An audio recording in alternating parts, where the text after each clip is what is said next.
EMPD Deputy Chief Julius Mkhwanazi. During her testimony, Tipa also revealed that she was assaulted at gunpoint and threatened into silence regarding the corruption she had knowledge of. Her testimony and the events surrounding it were cited as factors behind what has been described as her unjust removal as the EMPD spokesperson in 2023. Ekurhuleni spokesperson Phakamile Mbengashe says Tipa's reinstatement is aimed at bringing greater transparency to the EMPD. This decision follows an internal review to make sure our communication structure is aligned with the city's approved organizational framework and support our commitment to transparency, accountability and clean governance. We want to assure residents that this is an administrative corrective measure and it does not interfere with the work of the Madlanga Commission. Staying with the Commission, concerns have been raised over the 121 dockets that were taken from the KZN Political Killings Task Team to National Police Headquarters in Pretoria. The dockets were taken to Police Headquarters for auditing and once complete remained there due to confusion over what needed to happen with them. The matter has been put before the Madlanga Commission of Inquiry today as more evidence is being unpacked on the disbandment of the Political Killings Task Team. Oren Singh reports. Testifying before the Madlanga Commission of Inquiry, SAPS's component head for serious and violent crime investigation, Mary Motsepe, revealed how the 121 dockets taken from the PKTT for auditing landed on her lap. She claims the dockets were brought to SAPS's headquarters in Pretoria for auditing in March this year, but remained there until May after KZN Police Commissioner Nhlanhla Mkhwanazi refused to have anything to do with them. Motsepe says during a meeting with suspended Deputy National Police Commissioner Shadrack Sibia on 19 May, she was informed that there was approval for the disbandment of the PKTT. He told me that according to the approved organizational structure, the PKT must cease to operate and fall under murder and robbery. She says according to her understanding, after Mkhwanazi distanced himself from the dockets, National Police Commissioner Fani Masimola instructed that Sibia use his own discretion as to what needed to be done with the dockets. Arun Singh, Eyewitness News. The ANC has released its guidelines for selecting candidates who will run for the upcoming local government elections. The guidelines outline the minimum requirements ANC members must meet to qualify for seats in municipal councils. Amongst them is the requirement that all candidates must hold a matric certificate and have the necessary experience to make a meaningful contribution. During a briefing at Luthuli House today, head of the ANC's Electoral Committee, Kgalema Motlanthe, outlined those minimum requirements. Have no criminal record or criminal charges brought by the NPA. No candidate shall be eligible for nomination if he or she has been found guilty by the disciplinary committee for contravening the ANC Code of Conduct. Motlanthe says the ANC's candidate list must also be gender balanced. The list must also achieve 50% or more representation of women in line with Rule 6 of the ANC Constitution, with every second candidate a female throughout the list. It must reflect a mix of youth and age. To this now, Johannesburg is gearing up for the G20 Leaders Summit, which is set to get underway this weekend. International delegates and other visitors are expected to gather at the Nasrec Expo Centre for the two-day event. Authorities have successfully completed a comprehensive G20 safety drill, testing traffic management, emergency protocols and coordination between Metro Police, the SAPS, as well as the Road Traffic Management Corporation. JMPD spokesperson Xolani Fihla. We have been going through intensive planning since it was announced that South Africa will be given the presidency for the G20. So a lot of coordinated efforts have been put in by various law enforcement agencies. Fihla says the various major routes will be affected during this time. It's the N1, the N12, the N3, the M1, the R21 and R24, and within then the suburban areas, then it will affect areas of Sandton, Melrose Arc, Fourways, parts of Roodepoort, and in Rosebank, Westcliff and Parkview. And in Singapore, a court has sentenced an Australian man to 9 days behind bars for grabbing Hollywood star Ariana Grande. Johnson Wen was found guilty of being a public nuisance at the Asia premiere of the movie Wicked for Good. Videos posted on social media show Wen jumping the barriers, charging at Grande and grabbing her shoulders while jumping up and down. According to reports, Wen has a history of disrupting concerts as well as celebrity events. Wen has posted videos of himself disrupting concerts by Katy Perry, The Weeknd, and invading the pitch at various sporting events. Gold is trading at $4,057.46 an ounce. The rand is at 17.08 to the dollar, 22.48 to the pound, 19.84 to the euro, and Brent crude oil is at $63.78 a barrel. In the Winchester Hill, Gilview area, there's an accident seen on the N12 eastbound. That's near Kliprefeer Drive, causing heavy delays all the way to the Uncle Charlie's interchange. That's the M1. So try to avoid that route if you're heading towards Alberton, leaving Soweto. Also, slow-moving traffic if you're leaving the Joburg CBD on Main Reef Road between Anderson and the M2. And look out for those faulty traffic lights in Edenville, Modderfontein Road and Van Riebeek. It's a cloudy afternoon in Gauteng with scattered showers and thundershowers expected. Temperatures have peaked at highs of between 17 and 18 degrees. The top story in EWN this hour, the city of Ekurhuleni has reappointed Lieutenant Colonel Relebogile Mabotja as the spokesperson for its Metro Police Department. EWN, in touch, in tune and independent. For the latest, visit ewn.co.za or download the EWN app.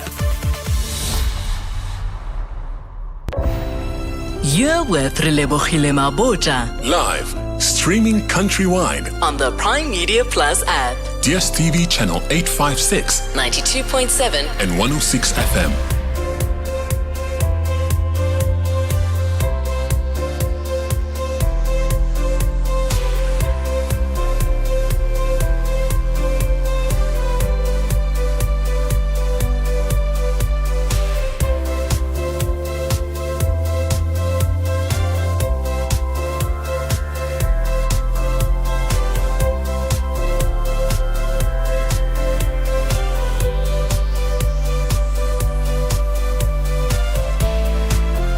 Minutes after 1 o'clock. Welcome to 7:02 Afternoons with me, Relebogile Mabotja. Happy Monday. The weather may be gloomy, but we are going to be bright and positive and get up for the week as we are really starting to wind down for the year. I really can't believe it, but I'm also very excited for December holidays. I am desperate for the ocean. I'm desperate to see the sea, and I cannot wait to just get into that phase of the season. It's been a busy year. And it's been a difficult one as well. Coming up on the show, I want to find out from all of you, what is something that you have learned from your ex? It could have been during the relationship or after the relationship. But are you able to look back and be like, you know what? I learned this from my ex. I'll tell you what I learned from my one ex that I still carry with me today. Movies and what to stream. Adelaide Moyeng will be joining us, founder of Movies and Stuff SA. Please get your recommendations in early and tell us what it is you're watching and enjoying, any genre, documentary, film, series, comedy, whatever genre you are looking at. Our travel feature, we're talking Black Friday deals with Igor Mutilska, who is the founder and editor of eagerjourneys.com. And then the second half of the show, our parenting and parents feature, we're going to be talking about postpartum Fundal massage. What is that? Because I discovered, I was like, huh? We have to talk about this on the show. We'll be joined by Dr. Dalsi Rakumagwe, who is a medical doctor and CEO of Quad Care. And then we wrap up with all of your science-related questions together with Dr. Chris Smith, the Naked Scientist. Get in touch with us, 011-883-0702. SMS us, 31702. Tweet at Relebogile M, at Radio 702, using the hashtag 702 Afternoons, and the WhatsApp line, 072-702-1702. 702 Afternoons with Relebogile Mabotja on 702. Let's walk the talk.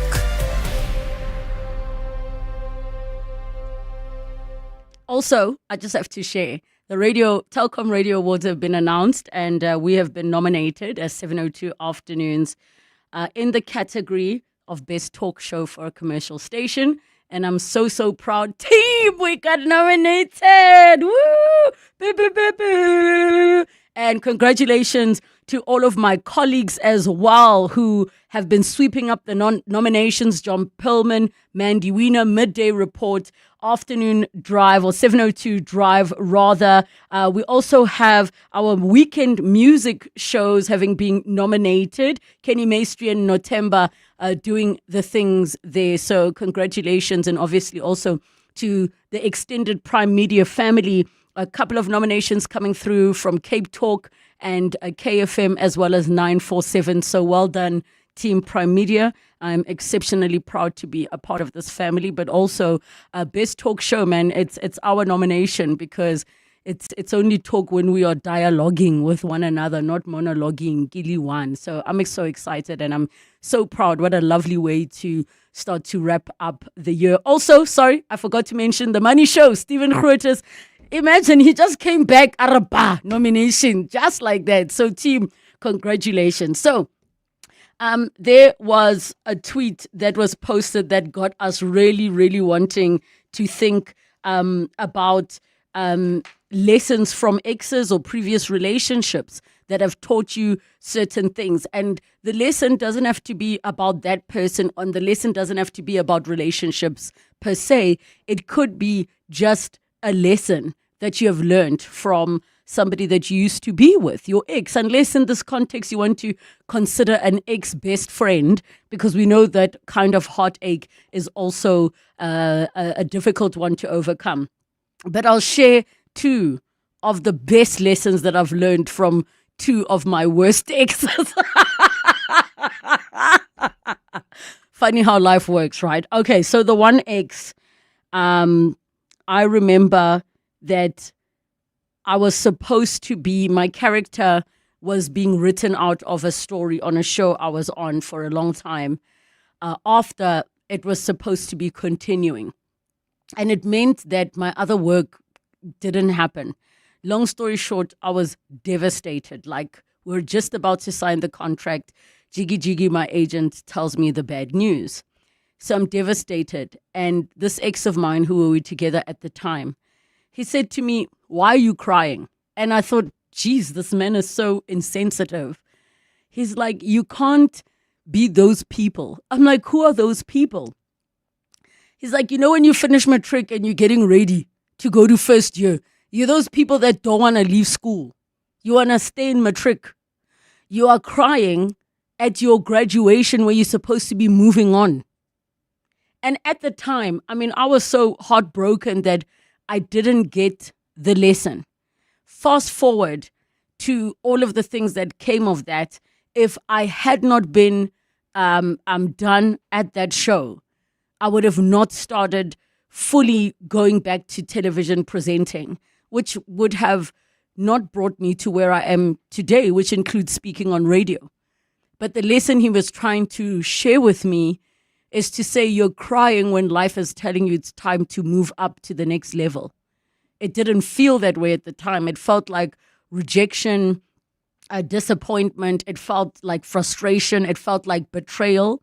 But I never forget that lesson. And I tell people the same thing. I tell myself the same thing, that, hey, it's not rejection, it's redirection. But you can't be there at your matric finals moment. You've got your report, now you're crying to still stay in matric when it's time to graduate and go into the next chapter in your life.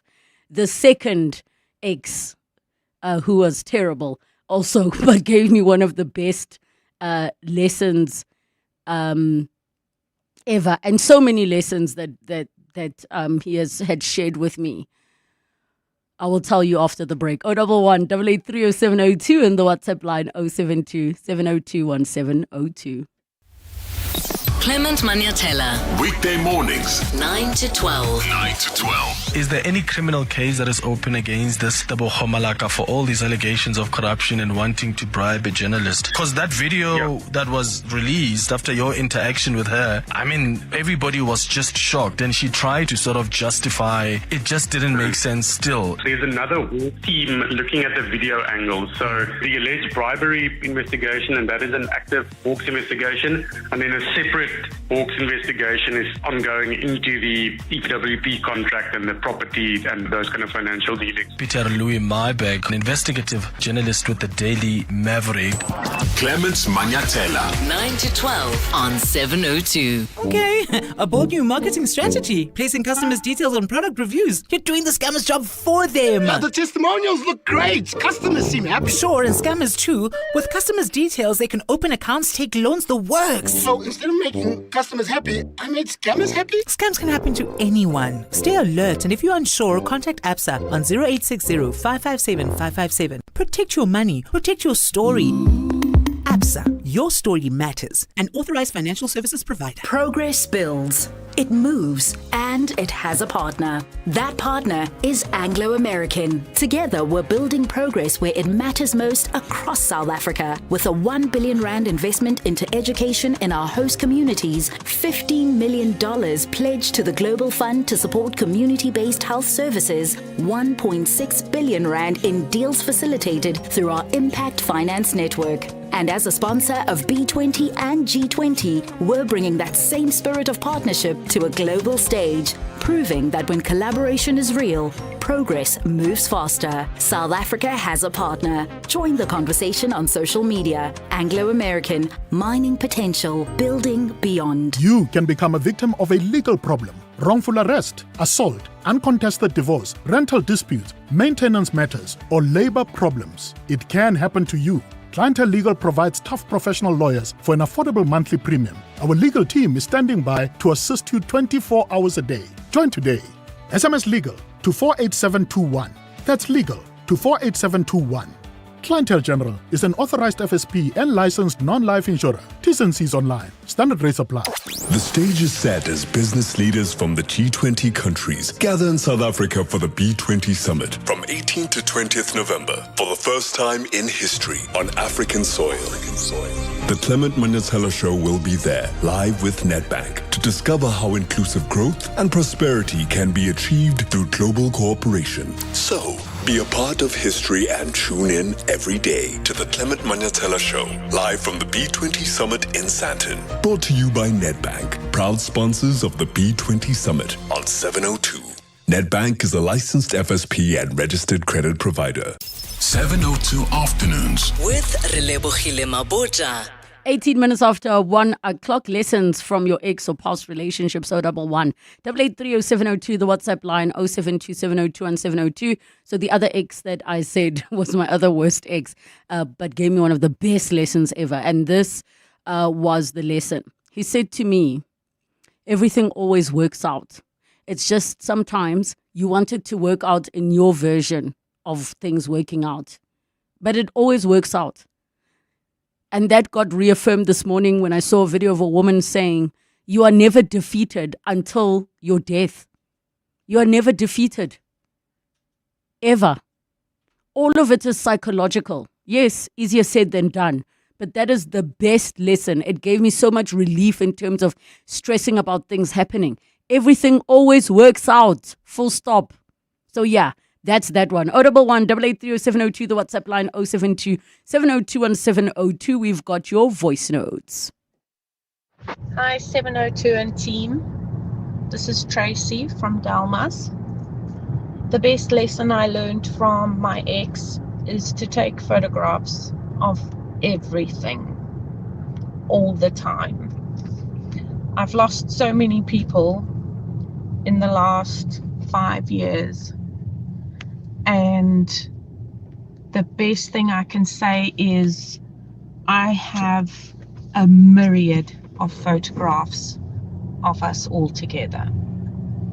Thank goodness.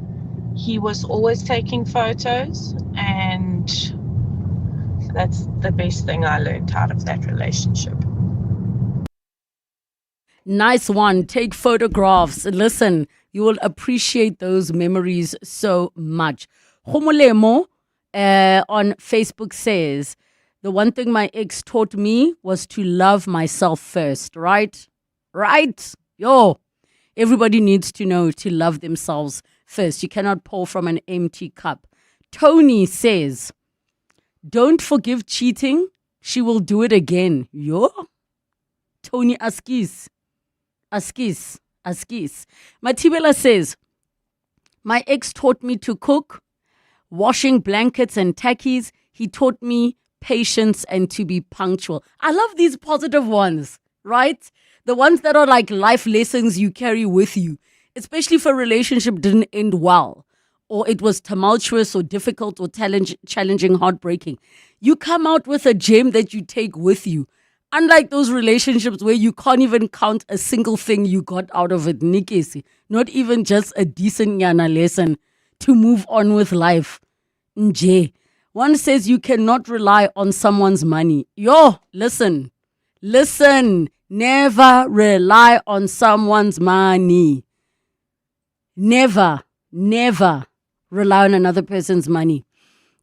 Dakalo says, past relationship traumas need to be attended to and dealt with via therapy because, wow. Definitely because, wow. I hear you there. And if anything, relationships are going to force you to deal with things. Relationships are definitely going to force you to deal with things that you may have been completely ignoring because they bring up things in you that you may have ignored or not have healed from or worked through. And Fia says, when it's over, don't force it. Lesson learned there. Sakile says, never love too much, never trust too much, and never care too much. Sakile, I get stuck and confused with this one that you've put through. Because on the one hand, I agree, especially like after your first heartbreak, like the first time you're in love and you love you love hard, and then you burn, and then you want to hold yourself back a little bit. I'm in two minds about that concept, and maybe you can share, or some of you can share about the never love too much concept, because why are we not just going all in? And I'm not saying be naive, be foolish, no, but love hard, man. We have one life. Be in it to win it. Mpa says, my ex taught me communication. That's a good one. Madison says, don't get in with everything, all your being, because tables can turn any time. Mlindo says, true love never exists. I'm not sure about that one, but I can totally get your experience and why it may feel that way. Ndombi says, if the ex said, if you want peaceful driving, never fight or argue with a taxi driver in the year 2000. To date, he was right, but I never expected that one. Hi, Relebogile, great show as always. Just want to say that today's my son Daniel's birthday, so please send him some good vibes. All the best, Mel in Pretoria. Mel, listen, your son Daniel, bona man, it is such a beautiful, positive season. Being a November baby, my brother's born in November the 7th, my dad is the 27th, and I just want to wish you a beautiful birthday. May you continue to be blessed. May all your dreams and wishes come true. But even more, may you just fall more and more in love with yourself. Daniel, may you grow to be the person that you've always wanted to be. Thank you, Mel, for sending that through. Pums in Centurion says, never prioritize anyone when to them you're just an option. Nail on the head. Here are some of your voice notes. 0727021702.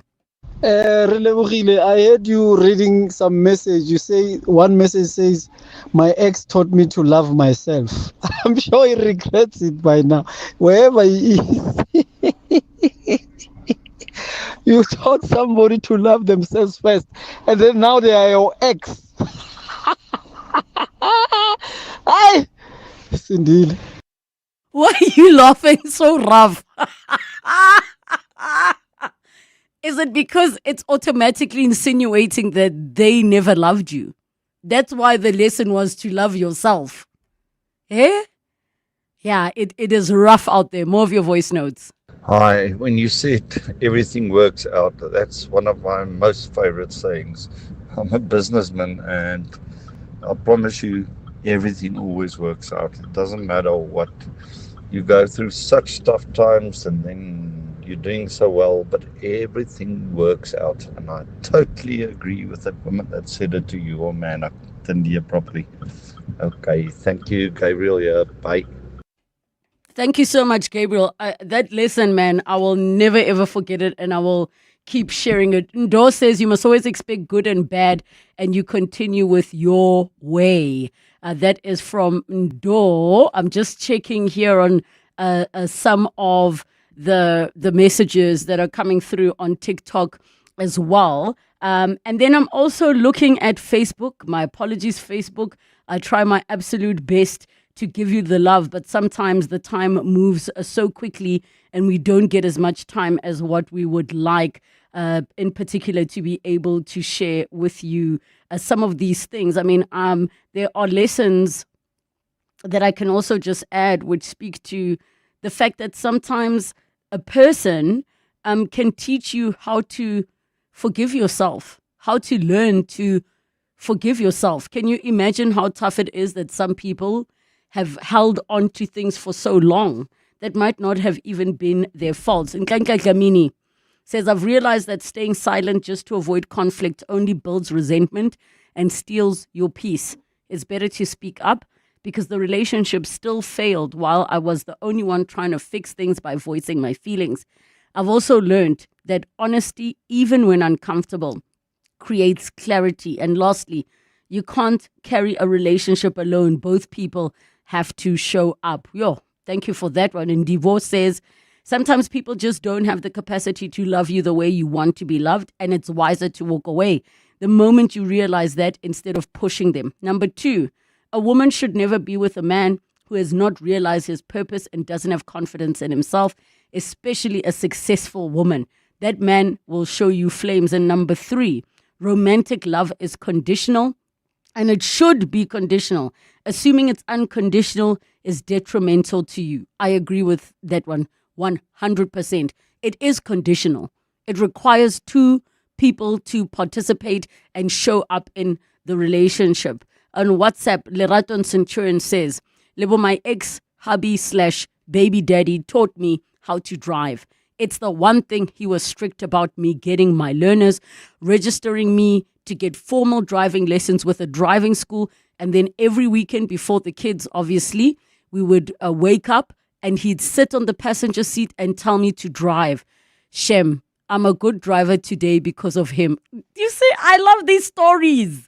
I love these stories so much. I absolutely love these stories. Ayanda says on Facebook, I get the red flags and loving yourself, also walking away. How about having tough conversations during the relationship, such as prenuptial agreements, finances and family background, childhood trauma and not healing, and letting it affect the relationship? Also, discovering during the relationship that this person suffers from depression and they felt they didn't need to disclose such. What I took away from my last relationship is people preach communication but don't know how to communicate. There's nothing disheartening than dating an avoidant. Lucas says, take a loss by the chin and walk away. No fights and no arguments. Yavo says, to prioritize myself going forward. Gesao Leboga, I've never heard that name before. Wow. Gesao Leboga says, a person can marry you asao right as in and not love you. Happiness is my responsibility and I don't have control over anyone but myself. Part 2 says, you always win when you put yourself first, when you love yourself more than you love them. Karabo, big lessons from your ex. Yeah, love yourself more. Yeah. That's a good one. Limit your expectation and leave room for disappointment. Hey, why rather this leave room for disappointment business? Because you were telling me earlier how that's what you preach to your son. Yes, because he gets very invested. He's very young. He's got a Valentine's. A girlfriend. Call it that. Did you guys do a pretend wedding in the streets, Kokas? No, man. You know those ones. I try not to entertain it because he's very young, but I always try to advise him, Guti, dude, I see you into this girl, but you know how it is. You know how she disappointed you in the future. In the past. In the past. And in the future, it can just turn around. So love her as much as you can, but limit your expectations and leave room for disappointment. Yeah. Unfortunately. I think my favorite one that I've seen so far is the one that says, love yourself first. Yes, that's because the disappointment won't be as tough. Yes. If you are filling your cup, you're not 100%. Going to feel like your entire world is I love that over. One. Love it. Oh, all right. Just after 1:30. Time for your latest Eyewitness News headlines. Good afternoon. Thanks, Relebogile. Good afternoon. International Relations Minister Ronald Lamola says South Africa is prepared and ready to welcome world leaders and host a successful G20 Leaders Summit. He says numerous leaders from G20 member countries, as well as other invited guest countries, have been confirmed for participation. The minister has been briefing the media this afternoon ahead of the summit, which is taking place at the Nasrec Expo Centre this coming weekend. The ANC has released its guidelines for selecting candidates who will run for the upcoming local government elections. The guidelines outline the minimum requirements ANC members must meet to qualify for seats in municipal councils. Amongst them is the requirement that all candidates must hold a matric certificate and have the necessary experience to make a meaningful contribution. And in Singapore, a court has sentenced an Australian man to 9 days behind bars for grabbing Hollywood star Ariana Grande. Johnson Wen was found guilty of being a public nuisance at the Asia premiere of the movie Wicked for Good.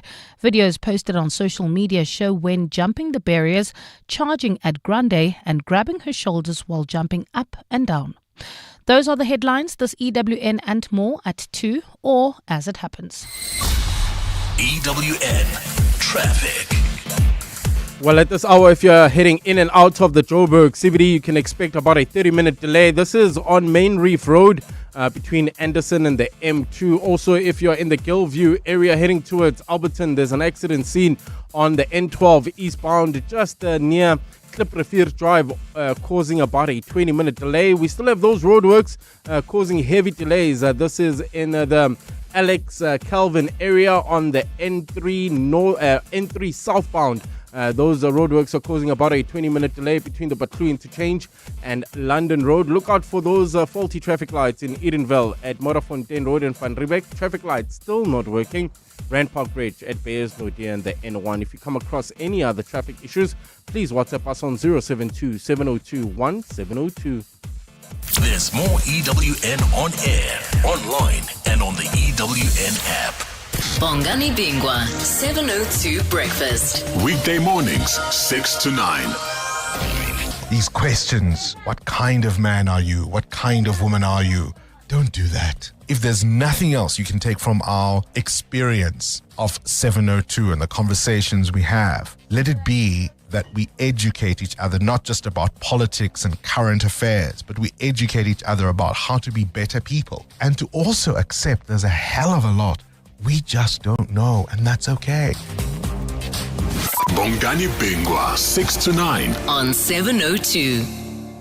To celebrate 25 years of helping you live the Premier life, FNB Premier is giving you a chance to win a 14-day European tour experience and other cool monthly prizes. Open any FNB Premier account from September to 31 December 2025. Switch your salary, swipe or tap a minimum of 2,000 Rand per month for 3 months straight. Spend and win with FNB Premier. FNB, help changes everything. TCs and competition rules apply. FNB, a division of First Rand Bank Limited, an authorized financial services and credit provider. Unlock exciting bonus prizes when you top up your Betway account with a Betway Bucks voucher.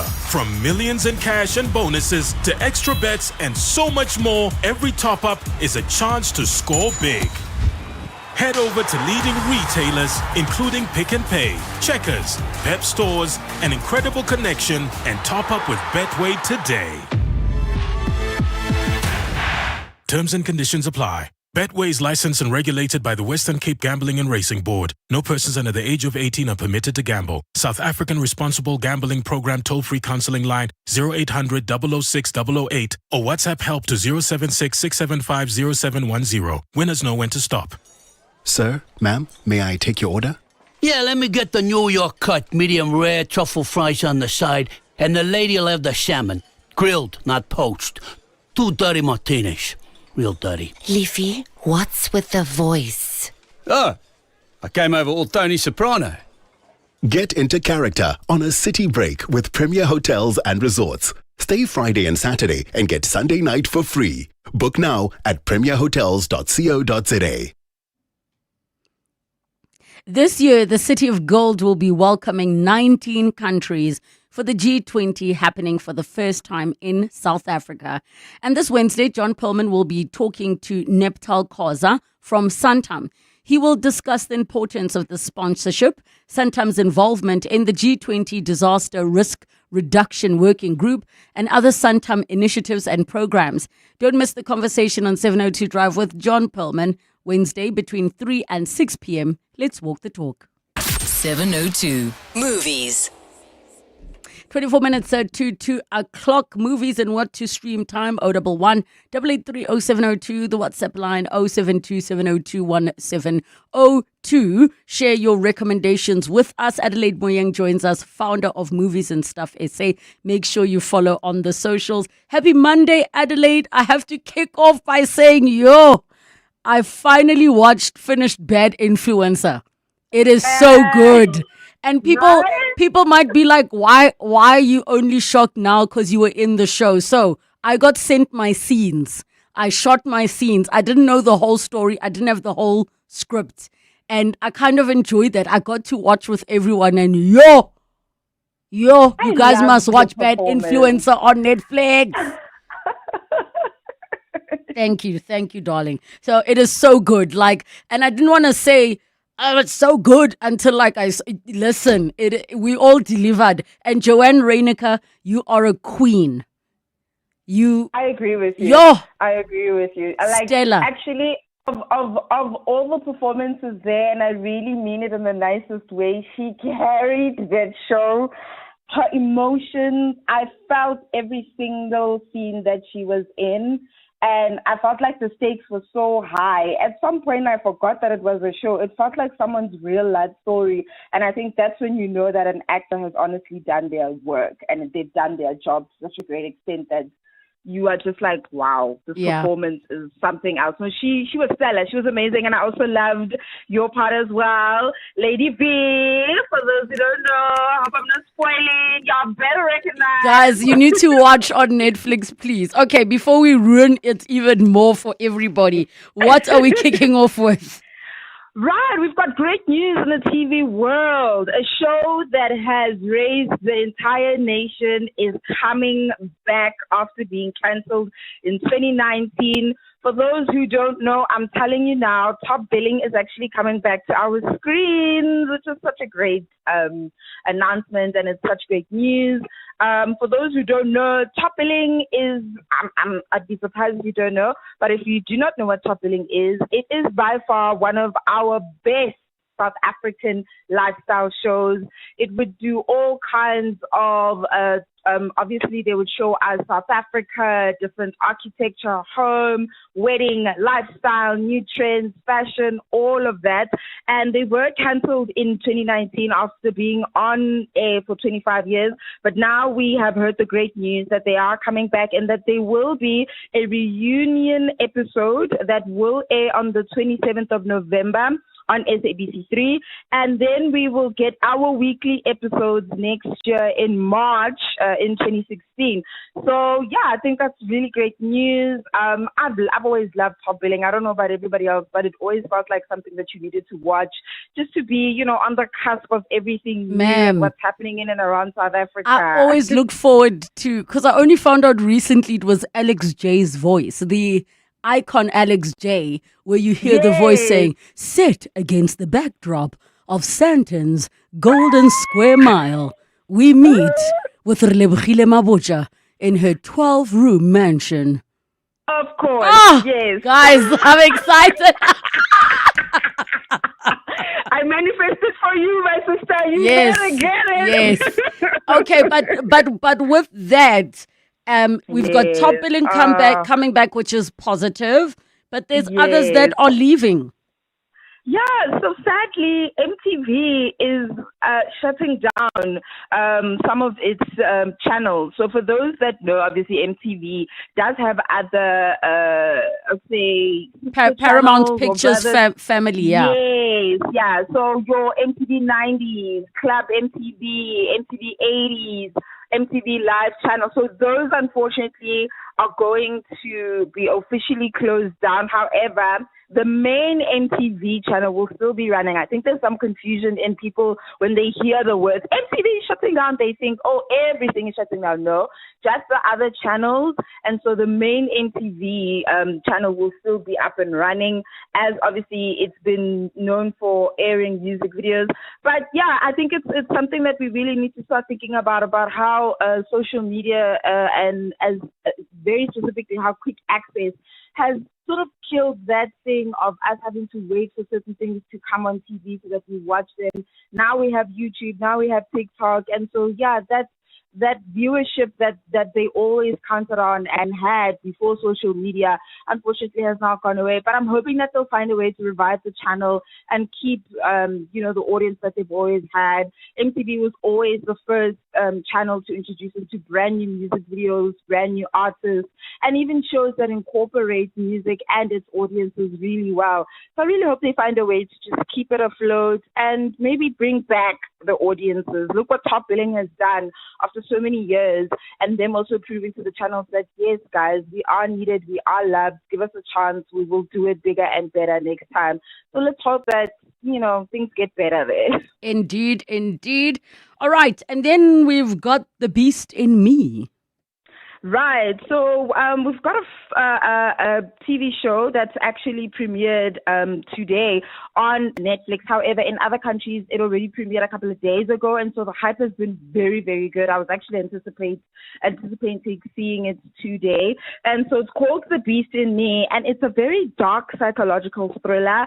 It's about a lady who unfortunately has lost her son, and she's a writer, and she has a new neighbor who moves into the neighborhood. But he's like a rich guy, very mysterious, aloof, can't really put your finger on what type of guy that he is. And she thinks to herself as a writer, I don't really have anything going on right now. I'm in the grieving process. Let me try and write a new book and have my neighbor be the focal point of my next book that I'm about to write. And so in her doing that, she actually discovers way more than she should, and it starts becoming a little bit more dangerous than expected. So that's something that's been doing very well, getting great reviews as well. The main lead is played by Claire Danes, and so far so good. The ratings that it's been getting has also been very astonishing for something that released a couple of days ago already. But so far so good, really great reviews. I think people will really enjoy it, especially with this weather. Wow, where's the summer? I have to ask in terms of Claire Danes' performance, because from the trailer I saw, it looked like she was playing very similar character to that in Homeland. Yes, she is. And so, I don't know, I think that does help in the sense that it feeds more to the actual story itself. I know it can be a bit much sometimes when someone repeats a character, but if they do it so well, then why not keep to that niche? So yeah, I also picked that up as well in the trailer. Like I said, I haven't watched the full show, but in the trailer, it does give a similar performance to Homeland. Yeah, you are right. Okay, as you stood by.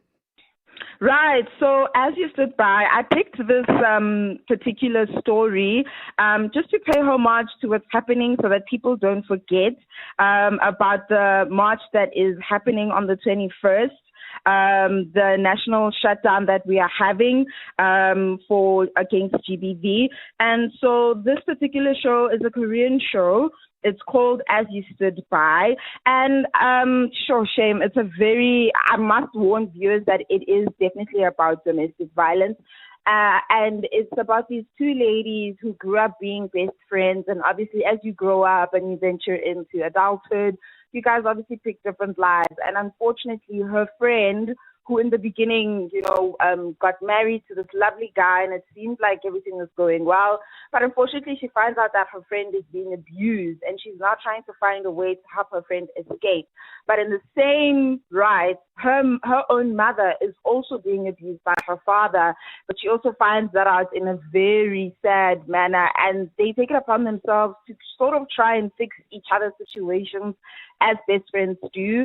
And it's your performances in this show, if you don't cry, good to you, but it is very heartbreaking, and I think it also gives a very good reality into what happens for people who are victims of gender-based violence, who are victims of domestic violence, and also how you can reach out to friends and have somebody actually be your support for you in such a rough time. I really hope that the national shutdown does actually work and we are able to achieve what we're wanting to do. But this is just a show that I wanted us to just look into, to just give people a better understanding. For those who never understood, don't know anybody who's ever been through something like this, this is a show that you definitely need to watch. It will give you such a great insight into the struggles of people who are victims of gender-based violence or even domestic violence.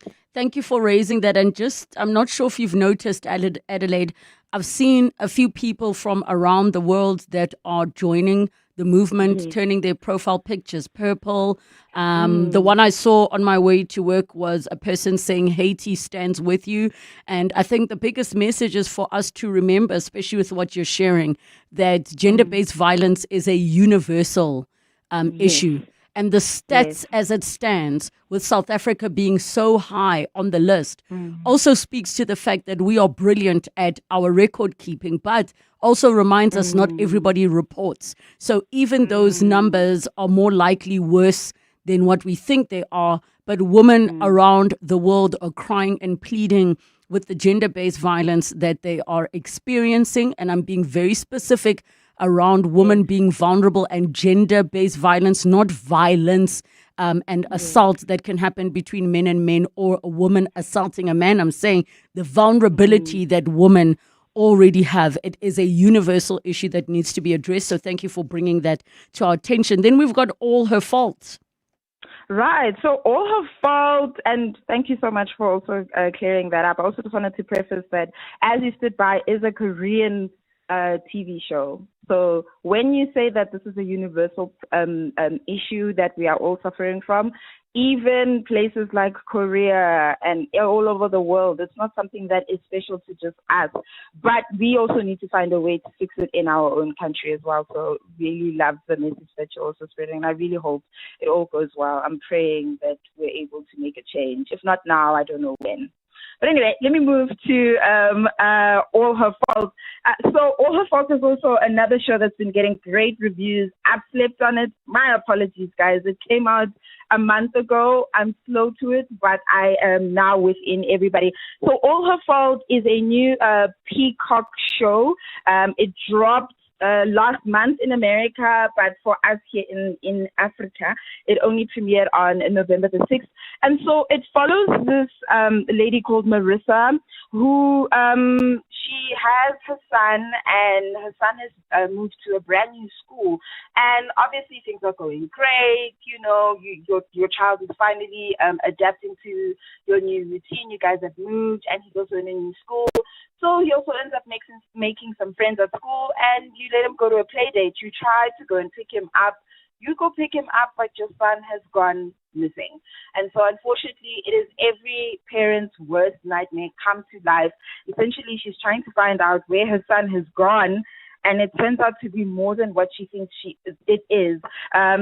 It's been getting great reviews. The lead, and she's actually doing such a great job. I'm sure a lot of people may know her from Succession, is Sarah Snook, and she's leading the show. She's doing such a great job, such great reviews as well. It is a drama. And it's also starring a couple of people that we may know as well. Obviously, Dakota Fanning. I love how Dakota Fanning is also branching out in terms of trying to, well, not trying, but she's been doing successfully, I think. She did that shift from a child actor to an adult actor really well, to a point where you're forgetting that we actually watched her grow up right in front of us. And so she's also in this show as well. A lot of people may also know Jay Ellis. He was on Insecure. If you guys know who he is, he plays Lawrence on Insecure. Remove all of that feeling that you have towards Lawrence from Insecure, because obviously he's playing someone else in this show. But a really great, well-stacked cast as well. So far, so good. It is actually also based on a novel and partly real events as well. So some of it is based on real-life events, and some of it is also based off of the novel from Andrea Mara. So far, so good. Such great reviews. And also there's a cop in the mix that's obviously trying to find out what happened to her son, who is behind her son's kidnapping, because the son has also just vanished into thin air. So yeah, you basically follow this mother's journey into trying to figure out what happened to her son, and why no one else seems to be wanting to help her in her finding her son. Very great reviews, very good drama. Adelaide Moyeng, we're going to have to leave it there. Adelaide Moyeng is the founder of Movies and Stuff SA. Follow her on the socials.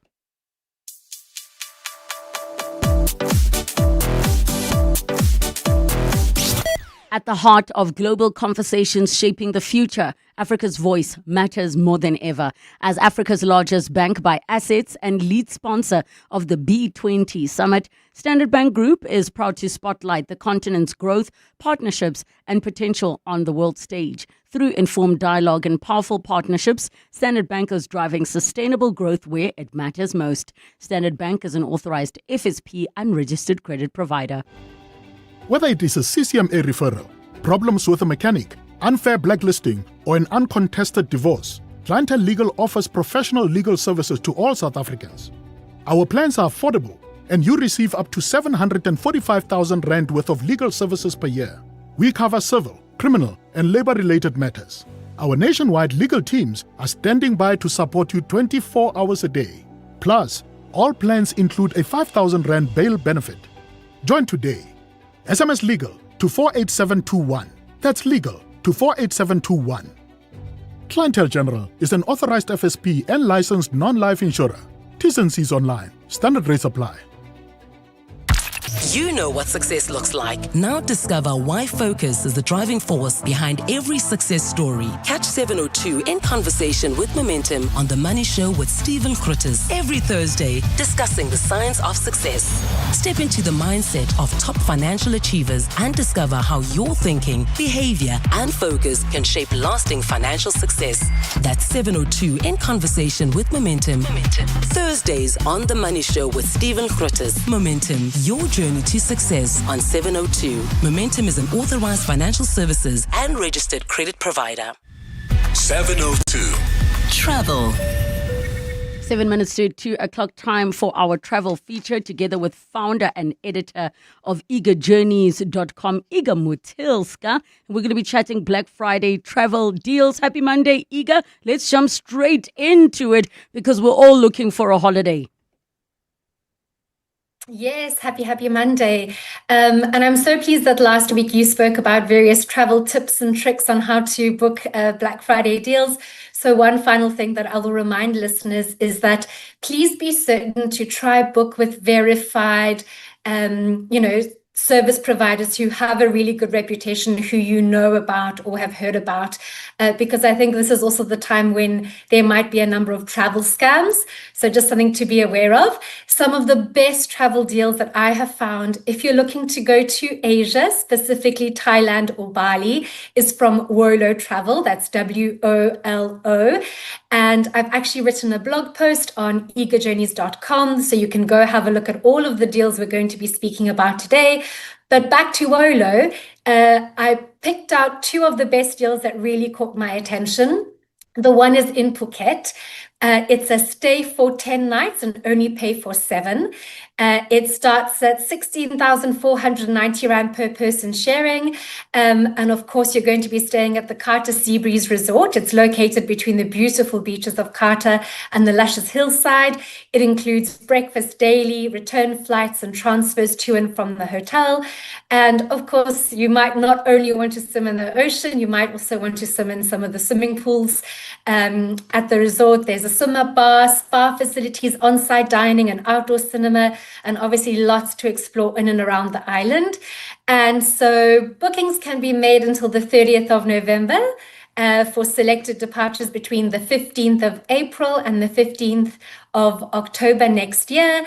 And you can, of course, pop into any of their stores there at Rosebank Mall or Centurion. You can also call them or submit an inquiry via the website. All of that is on eagerjourneys.com. One other one I will say is Northern Vietnam. They've got a really great special there where you can save up to 3,000 Rand. And it's the highlights of Northern Vietnam from 10,890 Rand per person sharing. So this is an 8-day tour, and it starts in Hanoi, which is the capital up north. You do an overnight cruise in Halong Bay and 2 nights in Ninh Binh. Of course, it includes a number of different cultural tours, cycling, boating excursions and transfers. All the T's and C's are there as well. And I will say I went to Vietnam for a month just before lockdown happened. And it was such an amazing highlight. I traveled via train. So I roughed and toughed a little bit, but for the first 2 weeks, I did a guided tour, and it was really quite something. The Vietnamese food there is incomparable to what we get here in South Africa, but I found that the people were very friendly. There were so many beautiful sights and sounds to see, including nature, lots of hiking, but also lots of shopping, amazing spas everywhere. So I must say that was like one of my favorite East Asian countries to visit. And I'll also say that for South Africans, it's really, really affordable. It's, on par with your Bali and Indonesia, Thailand, Laos, all of those various countries. So yeah, some really great deals there.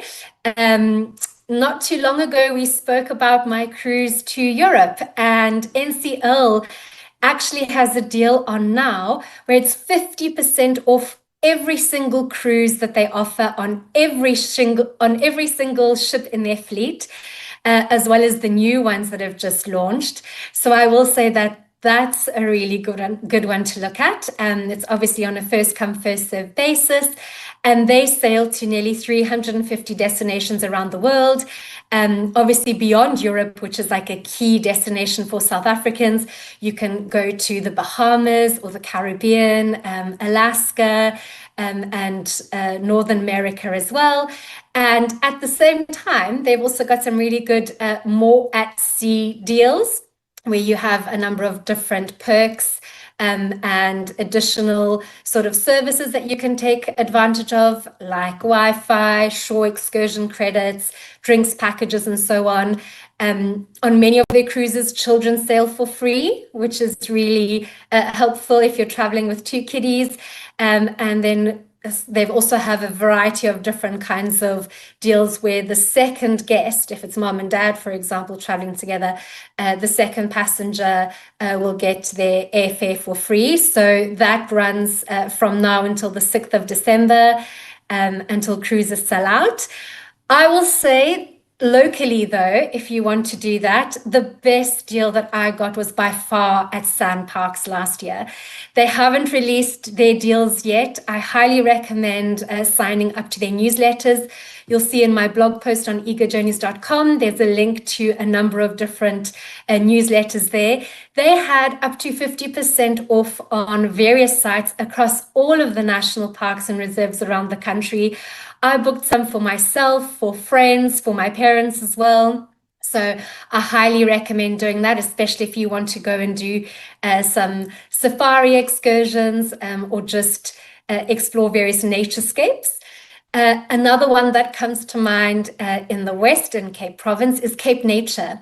They've got a stay for 3 and pay for 2 special on at the moment. It's at a number of their reserves around the Western Cape. And travel dates are between the 15th of Jan until the 26th of March. And you can book those from the 25th of November until the 1st of December. Iga, we're going to have to leave it there because we've run out of time. But fortunately for all of you, eagerjourneys.com. You'll be able to see Black Friday and Cyber Monday travel deals there. eagerjourneys.com. In the last 24 hours, this is what's happened in your world. The ANC has downplayed claims of a plot to oust its president, Cyril Ramaphosa, as a meeting of the National Executive Committee heats up. This follows reports by the Sunday World that the party's highest decision-making body outside of conference is aware of covert and divisive attempts to remove Ramaphosa before the end of his term in 2027. Our term ends in December 2027, and our term will end with President Cyril Ramaphosa as the president of the ANC. EWN, in touch, in tune, and independent. Tip your way to glory in the Hollywood Bets Punters Challenge, the free-to-play horse racing game with daily cash giveaways and massive jackpot prizes. Pick all the winners on the race card and you could win 100,000 Rand. Bet 50 Rand or more on your selections using the Bet Slip feature and you could walk away with 1 million Rand. Visit punterschallenge.hollywoodbets.net today and tip your way to the top. T's and C's apply. Hollywood Sportsbook is a licensed betting operator. No persons under the age of 18 years are permitted to gamble. Winners know when to stop. South African Responsible Gambling Foundation toll-free counseling line 0800 006 008. You are not dreaming. You are repeating. Insurance, pineapple. Insurance, pineapple. Insurance, pineapple. Insurance, pineapple. Pineapple FSP 48650 is underwritten by Omart Insure Limited, a licensed non-life insurer and authorized FSP. This is EWN. Good afternoon, I'm Bali Dlamini. International Relations Minister Ronald Lamola says South Africa is prepared and ready to welcome world leaders and host a successful G20 Leaders Summit. He says numerous leaders from G20 member countries as well as invited guest countries have confirmed for participation. The minister has been briefing the media today ahead of that summit taking place at the Nasrec Expo Centre this weekend. The minister says 42 countries have confirmed their participation. This includes 20 member states, 16 guest countries, and 6 countries representing regional economic communities in Africa, the Caribbean, as well as East Asia.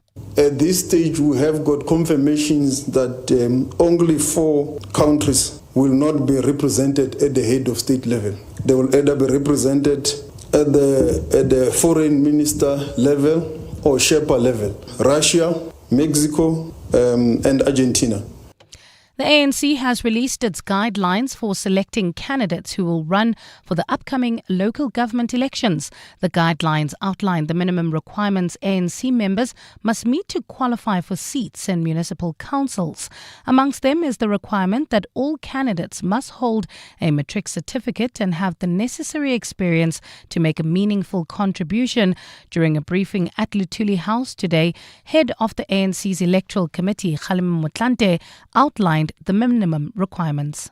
Have no criminal record or criminal charges brought by the NPA. No candidate shall be eligible for nomination if he or she has been found guilty by the disciplinary committee for contravening the ANC Code of Conduct. Motlanthe says the ANC's candidate list must also be gender balanced. The list must also achieve 50% or more representation of women in line with Rule 6 of the ANC Constitution, with every second candidate a female throughout the list. It must reflect a mix of youth and age. The South African Health Products Regulatory Authority has warned of harsh legal action against any distributors who sell or advertise unauthorized medication. The authority says it has identified some adverts on social media which are selling unauthorized health products, including weight loss medication. The regulator says some of the products are being shipped from other countries and they are sold illegally in South Africa. Spokesperson Yuven Gondan. SAPRA urges the public to exercise caution when buying medicines online and to purchase medicines only from accredited pharmacies and retailers. In the Western Cape, crews are tending to active fires across several areas of the Cape Winelands district. Fires in the Montague and Ashton area, De Doorns and along the N1 on De Doornskloof Pass have now been extinguished while monitoring in these areas continues. 2 new fires were reported in the early hours of this morning. Cape Winelands Mayor Elna von Schlicht. The first occurred on the Worsley side of the Slanghoek Valley, between Rawsonville and Worsley. Fire teams, assisted by local farmers, were able to steer the fire, driven by strong winds, away from infrastructure and back into veld. Von Schlicht says with first light, teams then proceeded with the planned management of the fires. The second fire ignited in the veld above the informal settlement outside Fundal in Franschhoek. Fire crews responded promptly and the fire is currently moving slowly. The area beyond the fire line last burned in January and provides limited fuel, increasing the likelihood that the fire will burn itself out. And in Singapore, a court has sentenced an Australian man to 9 days in prison for grabbing Hollywood star Ariana Grande. Johnson Wen was found guilty of being a public nuisance at the Asia premiere for the movie Wicked for Good. Videos posted on social media show Wen jumping the barriers, charging at Grande and grabbing his shoulders while jumping up and down. According to reports, Wen has a history of disrupting concerts as well as celebrity events. He has posted videos on himself disrupting concerts by Katy Perry, The Weeknd, as well as invading the pitch at various sporting events. Gold is trading at $4,057.46 an ounce. The rand is at 17.08 to the dollar, 22.48 to the pound, 19.83 to the euro, and Brent crude oil is at $63.78 a barrel. So if you're heading towards Soweto and leaving Soweto, heading towards Alberton, there's an accident scene in the Gilview area. This is on the N12 eastbound near Kliprefir Drive, causing about a 20-minute delay. There's also bumper-to-bumper traffic heading in and out of the Joburg CBD. That's in the Amalgam on Main Reef Road between Anderson and Church Street. It's a partly cloudy afternoon in Gauteng with scattered showers as well as thunder showers. Temperatures have peaked at highs of between 17 and 18 degrees. The top story in EWN this hour, International Relations Minister Ronald Lamola says South Africa is prepared and ready to welcome world leaders and host a successful G20 Leaders Summit. EWN, in touch, in tune, and independent.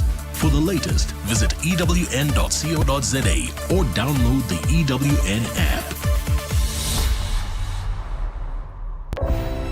You're with Relebogile Mabotja Live, streaming countrywide on the Prime Media Plus app. DSTV channel 856, 92.7 and 106 FM.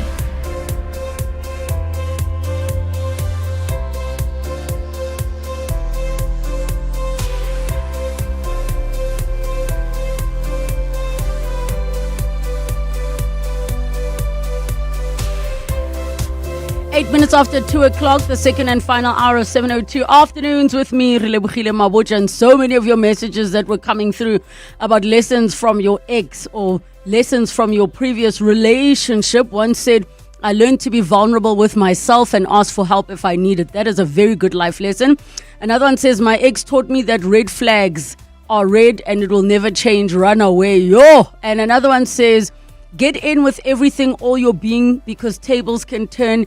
Oh, don't get in. And another says, get in with everything. And the last one says, never expect others to have the same morals you do, but also never let that be the reason to change yours. An ex taught me that funny thing is she didn't have the morality to stay faithful is a message coming through from Jay. Many life lessons that you learn from all of these things. Now, coming up in this hour of the show, our parenting and parents feature, we're going to be speaking about postpartum care, but a specific massage. I stumbled upon it on TikTok and I said, oh my gosh, I definitely need to have this conversation because I'd never heard about it in my life, and you may have never heard of it as well. And then the Naked Scientist joins us as well to take all of your science-related questions. So get in touch with us. Give us a call, 011-883-0702. SMS us, 31702. Tweet at Relebogile M, at Radio 702, using the hashtag 702 Afternoons, and the WhatsApp line 072-702-1702. Parenting and Parents on 702. Parenting and Parents time on 702. There are many topics that we stumble across, but also topics that you may feel like, oh my gosh, please can you guys have this discussion in your feature? It's not just about being a parent, it's also about having parents as an adult child. 011-883-0702 in the WhatsApp line 072-702-1702. So today we are joined by Dr. Dalsi Rakomakwe, who is a medical doctor and the CEO of Quad Care. And we're going to be speaking about postpartum fundal massage. We take your calls on 011-883-0702 in the WhatsApp line 072-702-1702. Doctor, welcome to the show. Thank you so much for joining us. Thank you so much for having me, Relebogile. I really, really would love to understand. There's certain things before we had medical doctors. Yes. And practices that were done. Yes. Especially regarding pregnancy. There's so many lessons that were passed down where, you know, you would hear Hore Koko is coming because the baby is the wrong way around. Yes. And they would be able to physically turn the baby around. Yes. Now, I want to kick off by asking you if some of the things you've learned in medicine were things that you knew from home. I guess I didn't know much because I got to medicine when I was quite young, 18. Like, you know, I was 18, grew up in the township. So a lot of the traditional things that would be done around pregnancy and people giving birth, I was not exposed to. Yes. You know, so, but I got to be exposed later in life as I spoke more and more with my patients, you know, and you tell them to do certain things and they tell you, no, but Kohai, this is what we do, you know, and then you learn from that and are able to advise what the safe way to do things is without disrespecting, you know, the culture and traditions. Exactly, yes. Okay, so let's start off with when it comes to your role in postpartum care. Can you maybe chat to us about some of the work you do specifically in postpartum care? All right. So postpartum begins immediately after the placenta is out, you know, and hence we're speaking about this fundal massage that happens like, you know, immediately after that placenta is out. So the fundus is the top of the uterus, the top of your womb. So it is like gently but firmly, you know, massaged and rubbed to help the uterus to contract after the baby is out. With this contracting, the blood vessels are then clamped, so it controls the bleeding. A lot of women die from postpartum hemorrhage or postpartum bleeding. So before we get there, talk to me about your postpartum work. We'll get to the massage shortly, but in terms of your speciality in postpartum care. All right. So because we are general practitioners, you know, so we have a network of clinics, and postpartum we would generally see our women like 6 weeks. You know, at the 6 weeks stage, after they had gone through a lot of things, you know, we check if they still have bleeding. We check if there's any infections that have developed. We check for emotional well-being, you know, because it's an emotionally draining process as well, you know, like, you know, having a baby and going through labor. You know, you check if they have the right support around them and you are able to advise them, you know, how to go through the journey, start advising about the immunizations for the baby as well. And we are able to provide that for them. You know, for the few patients that can not afford, you know, to wait for the government ones and spend the whole day at clinics and things like that, we are able to, you know, to support them through that. That is generally how we support the mothers postpartum. Yes.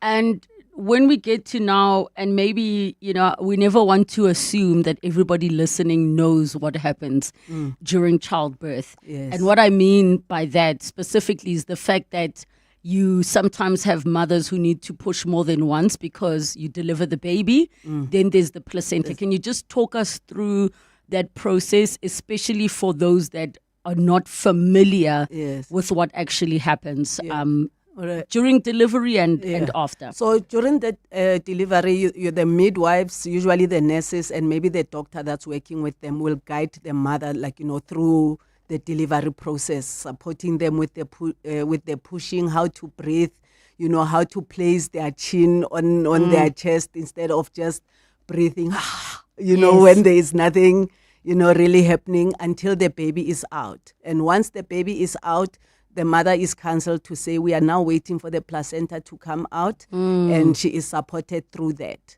until we are sure that the whole of the placenta and the clots is out. Now, for women who did not do natural birth, like I did a C-section, so I didn't even think about placenta. All I knew was, hey, don't get rid of my placenta, keep it for me. But in the process of a C-section, there is no assisting. How does the doctor just pull it out, or what happens? Right. They gently remove it. I would rather say they gently remove it. But with because I've never thought of that. Yes. Because with the cesarean section, there will be the anesthetist. Yes. Like the one that has put you to sleep or that has injected you on your, spinal cord to make sure that there is no sensation. That person is watching your vitals all the time, to make sure your blood pressure stays normal, your pulse and all that. And then you have the doctor who's performing the cesarean section and whoever is assisting them.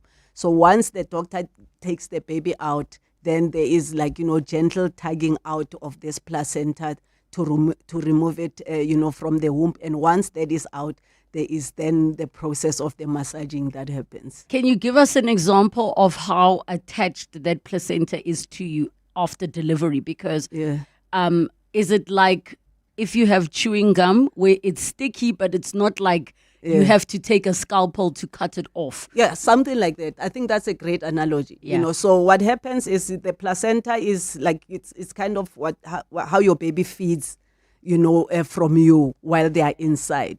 So once the baby is out, there is no longer a job for this placenta, and then it slowly comes off, exactly like you say, like gum. It unsticks itself until it comes out. But the issue is sometimes not all of it comes out, which is where the danger comes. That is where a lot of people will have prolonged bleeding, clots coming out, even infections, when they don't realize that the placenta is out. So the role of the midwives when one delivers is after they've delivered, is to check this placenta that it is completely out and there is nothing else that is remaining in your womb.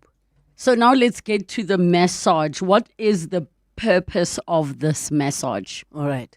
So with the uterus after the placenta is out, the purpose of the massage is to make the uterus to become contracted and hard. So it becomes hard, and it's small, as in it's just below your belly button. That's how far the uterus should go in terms of height after you have completely given birth. As in, are you saying you want it to return almost back to where it needs to be? Exactly. It's returning almost back to its original size. You remember it's carrying a whole baby who's maybe 2 kg, to 3 kg sometimes for very big babies. And once this has constricted or contracted, it becomes back to a fist size, and it must be hard and contracted. And because when it contracts, then it starts clamping the blood vessels that are remaining where the placenta was. That is how it controls this bleeding and makes sure that there's no more a prolonged or abnormal bleeding that is happening. I was just saying this morning how phenomenal the human body is. We are machines. The fact that you could be in a coma and your baby would still keep growing. So as long as you're being fed, hydrated and all those things, the body will do what it needs to do. Will do what it needs to do. So now, how does the massage work? And are you actually, I'm assuming you are doing it from inside. You're not actually holding the womb with your physical hands, or is that what you're doing? So you're doing it from the abdomen. You're actually doing it from the outside, So like the people who are trained to do it, who are experienced at doing it, they know how to feel for the top of the uterus. Yes. So it's like, that's why I'm saying it's gently but firmly. You don't want to be too rough that you're making the mother uncomfortable. But there is a level of discomfort that goes with doing it, So you press until you can feel the top of the uterus, and you start gently and firmly massaging there, And as you massage, if there's any clots that are left inside, they will start being expelled, and you will feel the uterus starting to get hard. Does this happen in the delivery room? It happens in the delivery room, yes. That's where it starts, So like we usually say within the first hour of giving birth, that's when the initial massaging happens. And afterwards, like it can be intervals of 15 to 30 minutes, throughout the day until the practitioner is confident that the uterus has properly contracted. So is this a norm? Because maybe, I was not aware, and maybe because my case was unique of high risk and it was a C-section. Yeah. I'm assuming you're not going to be coming in trying to rub with fresh stitches and things like that. Yeah. But is this something that happens everywhere all the time, including public hospitals? It is part of routine care. It is what every woman should be receiving to make sure that the uterus is properly, contracted. There'll be people who are high risk, people who have multiple pregnancies, like a twin or triplets, where the risk of bleeding is even higher. People with abnormally large babies, like your diabetic people will normally have abnormally large babies. People who've had postpartum hemorrhage before, Sure. You need to make sure that you have properly massaged and made sure that the uterus is fully contracted. So it's part of routine care. It is a way of preventing this postpartum hemorrhage. How long does the massage last? And in terms of technique, is it something that's very circular motion? Is it pressing? Maybe talk us through what you're actually doing and what you're feeling for. Yeah, so it's a massage. It's not like your spa kind of massage, but like I say, it's gentle but firm. So there's firm pressure, and it's like almost a circular massaging while feeling, for like this uterus. There's also like constantly checking through the vagina if there's more clots, if there's more bleeding that's abnormal that is happening. There's monitoring of the blood pressure and the pulse, as you do it. There's also medication that's given, sometimes oxytocin, to help the uterus contract even further. So it is like a circular kind of massaging, but firm, making sure that you get in this uterus to contract.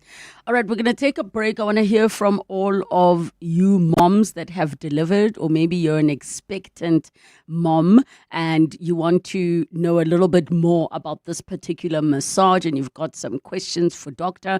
011 883 0702 in the WhatsApp line 072 702 1702. Africa Milani. Weekday mornings, 4 to 6. We're going to talk about gender-based violence in South Africa. Yo, Africa, this is so bad. What we are talking about on the media today is what has been reported. Remember, Africa, there was a policewoman, Rasuche, who went missing for years. And where was she found? She was found in a trench of a yard somewhere in Pretoria. We have to have the death sentence. We have to have rapists castrated. I don't care whether it doesn't work, the death sentence, but do we need those people walking around the streets? Africa Milani. 4 to 6 on 702. Progress builds. It moves, and it has a partner. That partner is Anglo-American. Together, we're building progress where it matters most across South Africa. With a 1 billion rand investment into education in our host communities, $15 million pledged to the Global Fund to support community-based health services, 1.6 billion rand in deals facilitated through our Impact Finance Network. And as a sponsor of B20 and G20, we're bringing that same spirit of partnership to a global stage, proving that when collaboration is real, progress moves faster. South Africa has a partner. Join the conversation on social media. Anglo-American, mining potential, building beyond. Access to the internet is vital for any country to grow. That's why the recent 6.75 billion rand digital infrastructure deal that Standard Bank Corporate and Investment Banking facilitated between Telkom and an Actors-led consortium is so transformational for South Africa. It unlocks growth and provides internet access to underserved communities who will now have access to the internet for the very first time. Search CIB Stories of Impact to watch the full story. Standard Bank is an authorized FSP and registered credit provider. T's and C's apply. To walk the talk is to turn words into meaningful actions. And it's what we at 702 are committed to doing every day. We are also committed to following the rules set out by the Broadcasting Complaints Commission's Code of Conduct. To give you balanced programming, fair comments, and accurate news. But if we stumble along the way and you feel we are not living up to the code, let us know on comment@702.co.za. And if after that you're still not happy, you can direct your complaint in writing to the Broadcasting Complaints Commission. Email bccsa@nabsa.co.za. For more, visit bccsa.co.za. You know what success looks like. Now discover why focus is the driving force behind every success story. Catch 702 in conversation with Momentum on The Money Show with Stephen Krutters every Thursday, discussing the science of success. Step into the mindset of top financial achievers and discover how your thinking, behavior, and focus can shape lasting financial success. That's 702 in conversation with Momentum. Thursdays on The Money Show with Stephen Krutters. Momentum, your journey to success on 702. Momentum is an authorized financial services and registered credit provider. Parenting and parents on 702. 25 minutes after 2 o'clock, we're talking in our parenting and parents feature about postpartum fundal massage and why it's such a critical part of postpartum care. We're with Dr. Dulcie Rakumagwe, who is a medical doctor and the CEO of Quad Care. Your questions and comments, 011 883 0702 and the WhatsApp line 072 702 1702. Doctor, chat to us about what are the risks that can happen if this massage is not done. There are people who end up delivering on their own, yes, unintentionally, where there is no midwife, there is no one, and they might not go through this process. Yeah. So the biggest danger with not doing the massage is then the uterus does not contract. It stays large and boggy. And when it's large and boggy, that is where the risk of this postpartum bleeding, hemorrhage happens. And obviously, like if you bleed beyond a certain limit, you are at risk of dying, like, from blood loss and anemia, and the other opposite risk is if it's done by someone who is not as experienced, and they are rough, they can cause a lot of pain, and discomfort for the mom, for the new mom. They can cause emotional trauma because you can imagine someone doing this procedure on you and they're not even properly explaining what they're doing, and you have just been through the trauma of childbirth. It can even lead to postpartum depression. So those like these are the two extremes. It not being done, leading to the bleeding and even dying, and it not being done properly and causing all those possible side effects.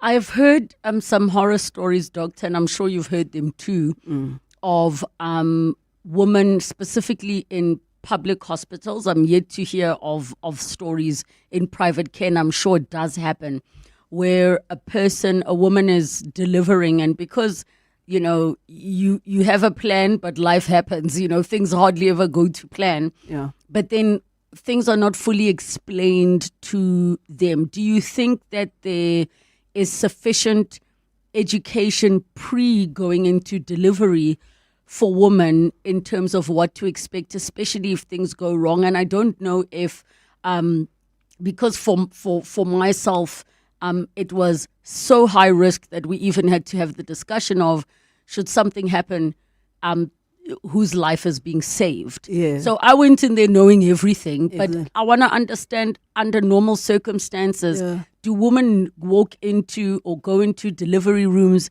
empowered with all this information to even know that it's called a fundal massage, to even know that, okay, now that the placenta's out, this is what's going to happen? Sure, I really think we can do so much better, in terms of educating and empowering women, both in private and in public. I've heard like stories of people having good experiences, in public. I've heard stories of good experiences in private, and equally bad experiences happening because the practitioners are not just taking the time to explain. Like if you think of a public hospital which is overburdened, a lot of people needing to deliver, you imagine that people are not taking enough time to talk with each mom as an individual to say, here's the process, here's what's going to happen. And these processes need to be explained before people actually get to them. You need to say to a mom who's about to deliver, okay, mama, during the delivery, this is what's going to happen. This is what we are going to do. And when the placenta is out, you know about the placenta, right? Yes, we need to remove it. And after we remove it, we need to make sure that your bleeding stops, and for it to stop, we need to do this massage. It's going to feel uncomfortable, do not think you are being violated, but feel free to speak up, as we go through this process so that we can pick up if there is anything that is going wrong. Final thoughts on this conversation? Sure, mama's empowerment. And I think it ties in with your last question. We need to do more in terms of empowering the mothers with information and the support. We need like families, loved ones, whoever is part of. Papa. You must also know Fundal massage. Yeah, I didn't even want to go there directly, but like having that partner with you, walking the journey with you makes such a big difference, and some of the things can be explained to the partner while you are distressed. Yes. And they become that emotional support for you, and they are able to say, no, calm down, sweetheart. This is what's going on. This is what they are doing. You're doing great. Mothers need that gentleness, as they deliver the babies. Doctor, thank you so much for coming through on 702 Afternoons. Thank you so much for having me. Time. Thank you so much for having me. It's just after 2:30, time for your latest Eyewitness News headlines. Good afternoon. What's the latest with the G20? Thanks, Relebogile. Good afternoon. Well, South Africa has dismissed concerns about the non-attendance of a handful of G20 leaders at the upcoming Leaders Summit this weekend. South Africa will be hosting heads of state from the G20 bloc and delegates from guest countries on Saturday and Sunday. Policy discussions on pressing global issues have been overshadowed by the US's boycott of the gathering over President Donald Trump's false claims of a white genocide in the country. The ANC has resolved that at least 70% of its candidates for the upcoming local government elections must have prior experience in governance. The party's electoral committee has released the minimum criteria that members must meet to qualify for seats in municipal councils. This is aimed at ensuring the ANC's candidate lists are made up of qualified, experienced and capable councillors. And Bangladesh has demanded that India extradite ousted former Prime Minister Sheikh Hasina. The call comes hours after she was sentenced to hang for crimes against humanity. The court sentenced Hasina, as well as the former Interior Minister, to death in absentia today. Those are the headlines. This EWN and more at 3 or as it happens. EWN Traffic. Well, at this hour, if you're heading towards Alberton, there's an accident scene in the Gilview area that if you are leaving Soweto on the N12 eastbound near Klip Drive, this accident is causing more than a 20-minute delay all the way from the Uncle Charlie's interchange. Also, if you're heading into the Joburg CBD, there's bumper-to-bumper traffic. This is on Main Reef Road between Nasrec Road and the M2. Also, in the Calvin Alex area, we still have those roadworks causing about a 20-minute delay on the N3 southbound. This is between the Batlu interchange and Morafontein Road. And look out for those faulty traffic lights in the Rand Park Ridge area, Bayers Nodia and the N1. If you come across any other traffic issues, please WhatsApp us on 072 702 1702. There's more EWN on air, online, and on the EWN app. Part of the 702 family. My name is Iwet Machinya Tsimbi. I'm from Deep Kloof Phase 3. I've listened to 702 since 1980 when it was still Channel 702 when it was still a music radio station. Till today, I still listen to this station. I get the information from this station. I get empowered. I get to be informative. Thank you, 702, and keep on rocking. Welcome to our 702 family. Let's walk the talk. And the award for the spiciest stunt performed in a bowl goes to Tom Yum Cruise. Thank you everyone.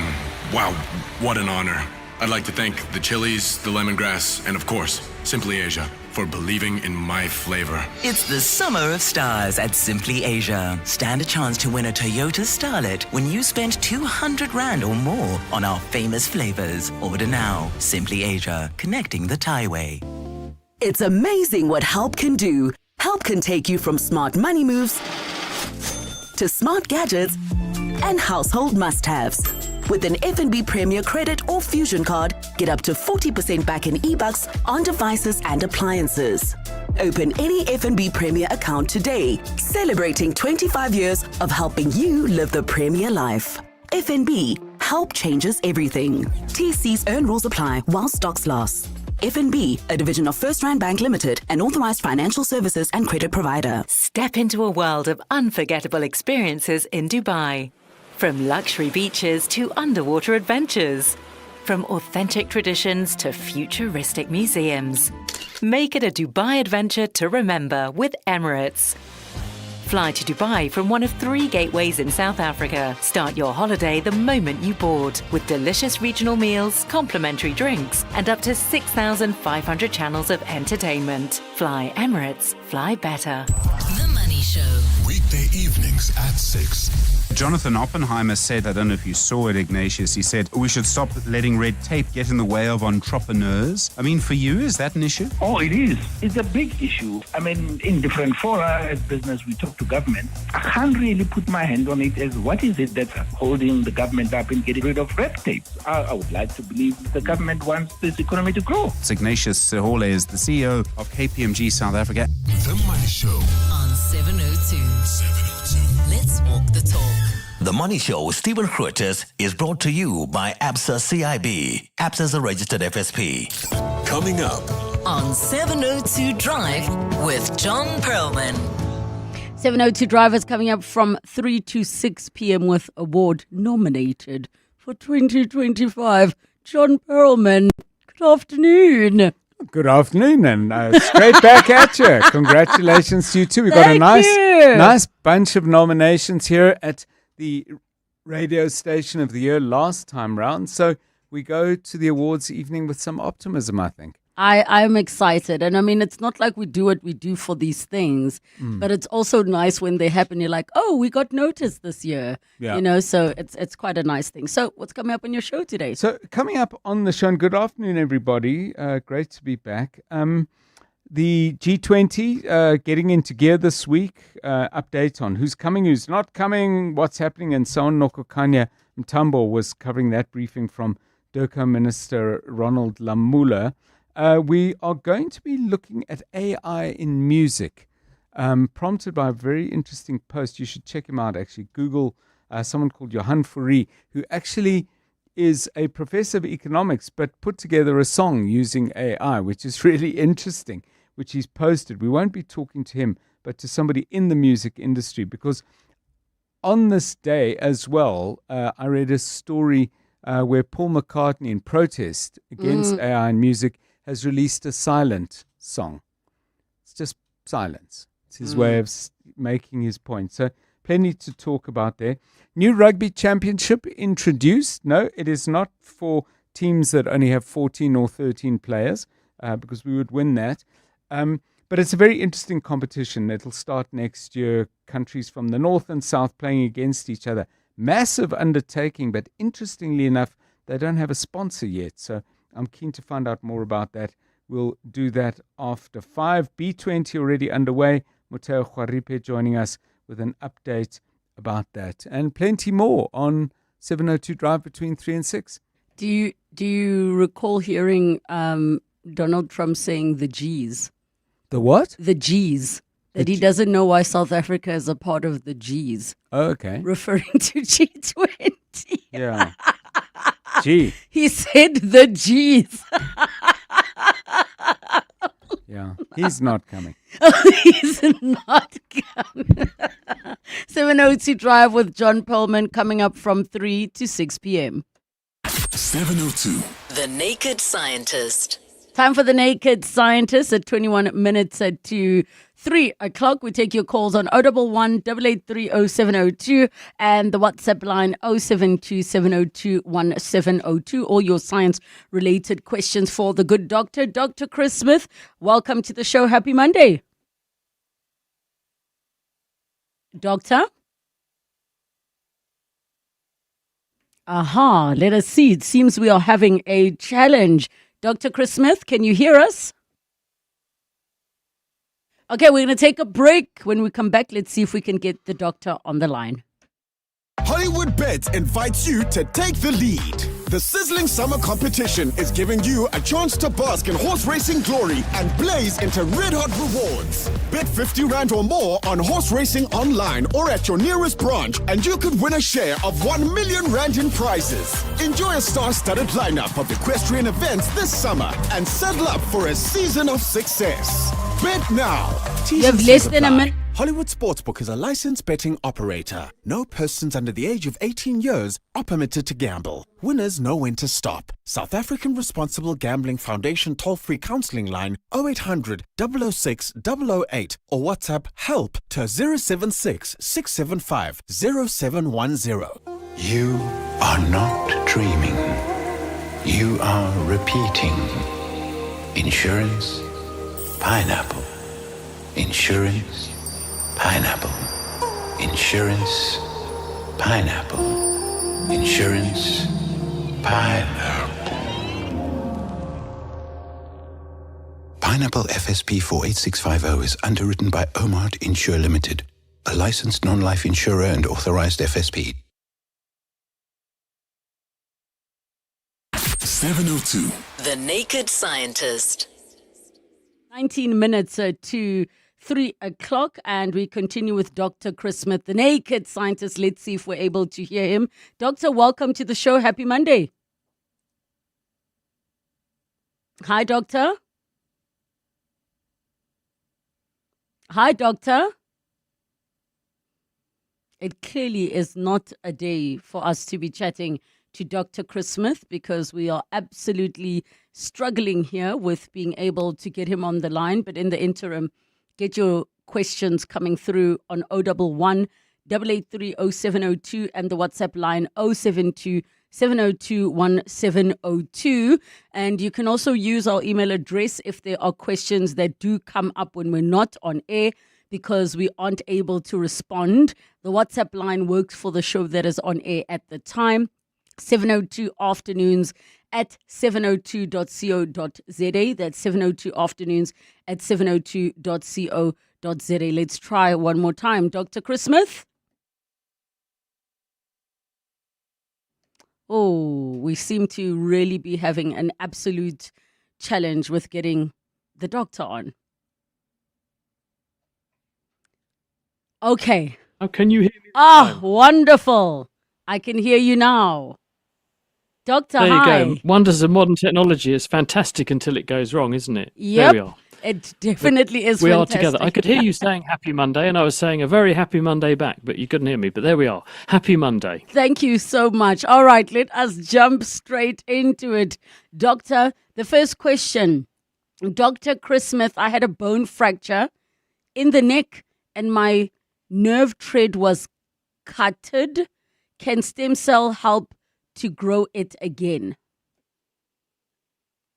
Well, it depends which nerves have been affected. If nerves in the peripheral nervous system, in other words, outside the spine and the spinal cord and the brain, are injured, they have a very good prospect of recovery and growing back, except when they are pulled out of the spinal cord.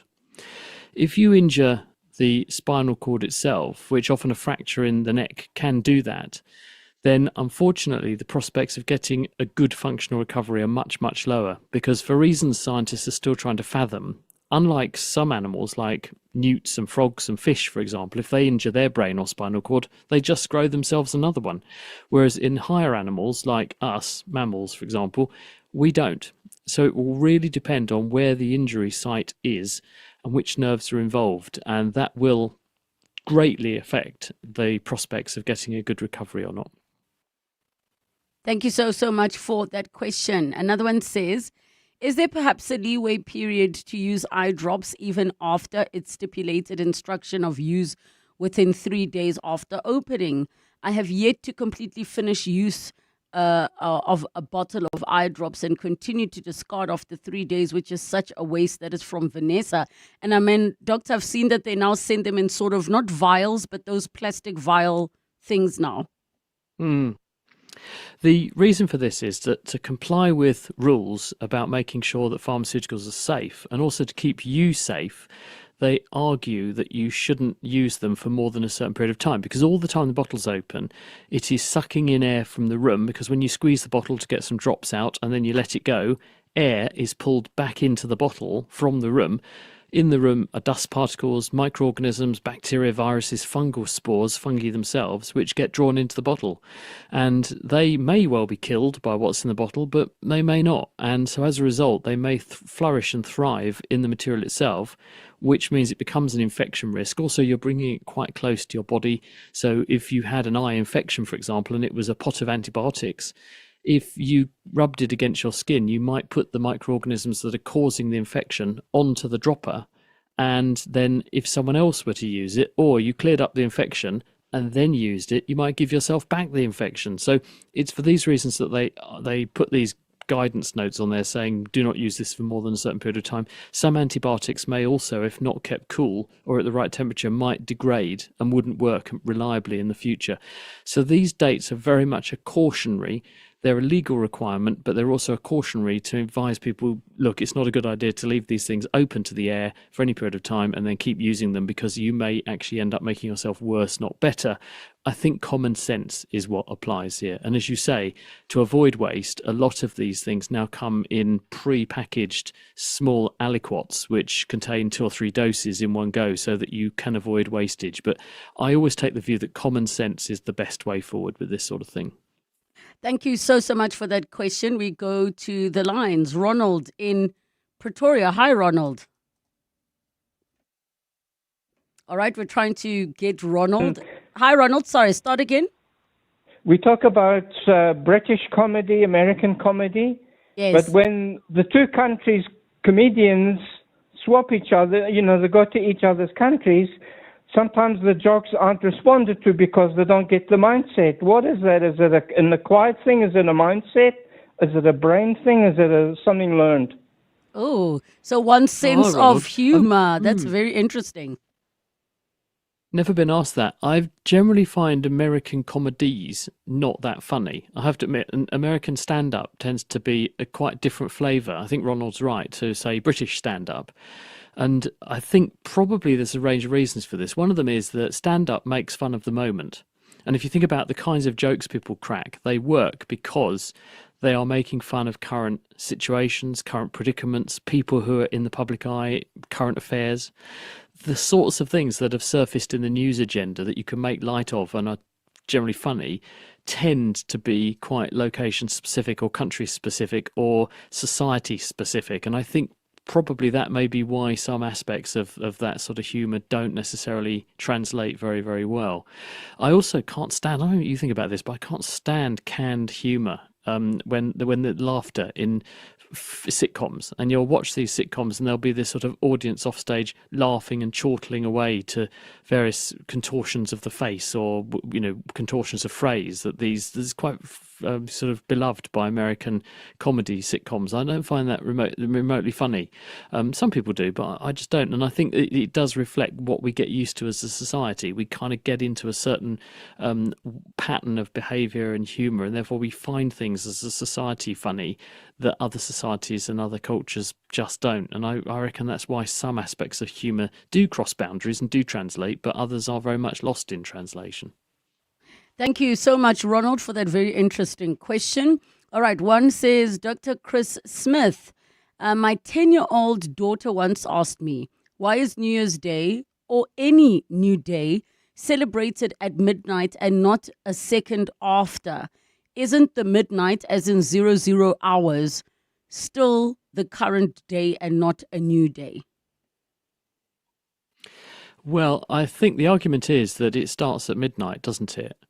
I know what they're saying, but I think the point is once you go beyond the stroke of midnight, that's when the clock starts for that day, and in the case of New Year's Day, that new year.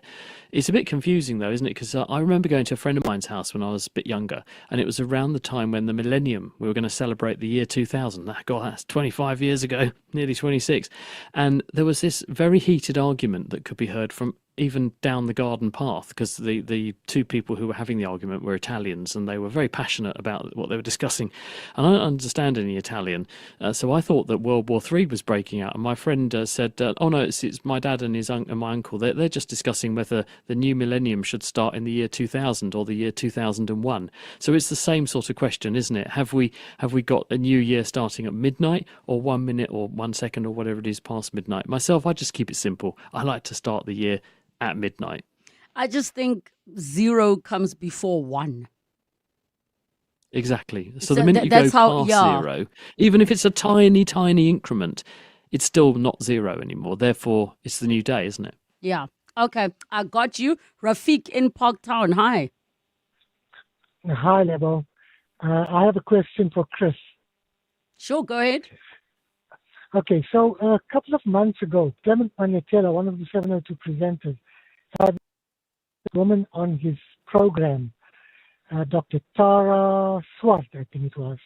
She's an Oxford medical graduate. She's a neuroscientist and a psychiatrist. And she made an incredible statement, and I just wanted his view on that. She claimed that you do not require an intact functioning brain to experience consciousness. What does Chris think about that? So one does not require an intact and functioning brain to experience consciousness. Great question, Doctor. I kind of think I agree with her with no science knowledge whatsoever. Well, the thing is, I do have some science knowledge, and I don't understand exactly the nuances. I think there's probably a nuanced argument to this.